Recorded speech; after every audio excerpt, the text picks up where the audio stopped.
Ready for the first Toyota Series tournament, Plains Division up at Lake of the Ozarks this week. And guys, we have had like some brutal weather the last week in Missouri. We got about probably 8 inches of snow here in Springfield, but it has been down like below zero and in the single digits for a week. And everything's froze over here in Missouri. We're supposed to have a warming trend next week, but if you've got, a considerable amount of ice on the lake, and you're not getting a lot of warming temperatures up at night, there could be a lot of ice on the lake in that tournament. There might even be as much ice on the lake you can't even launch the boats in some places. So we'll really have to see how that goes in terms of how warm it's going to get during the week and the wind, how the wind's going to help break it up. But moreover, guys, I sort of wanted to give you guys my approach going into this tournament, sort of how I'm thinking a little bit, how I prepare for situations like this, and maybe you can apply it to your own fishing sometimes. Okay, first of all, we're going to be looking, even if we can fish the tournament and you can get into some open water, you're looking at water temperatures in the 30s. And a lot of guys have never fished ever in water temperatures in the 30s, but I fished it quite a bit here in Missouri.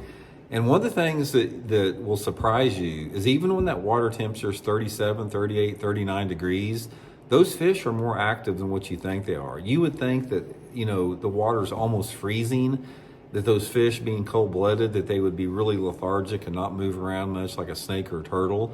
But guys, it will surprise you how fast a fish can move in 30-some degree water. It is unbelievably impressive how fast they can move. So from that standpoint, the way that I approach this tournament, it's not necessarily as much that it has to do with the water temperature, but the water clarity where I'm fishing.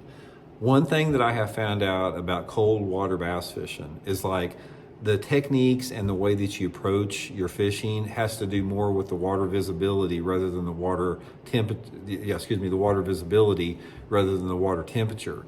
If you have water temperatures in the 30s and 40s, those fish will still chase lures like a crankbait and a jerkbait, an Alabama rig. And I think a lot of it is more mental with the anglers more than anything else, thinking that they're not going to. But you have to incorporate that, how you fish, in terms of what the water clarity is in relationship to that cold water.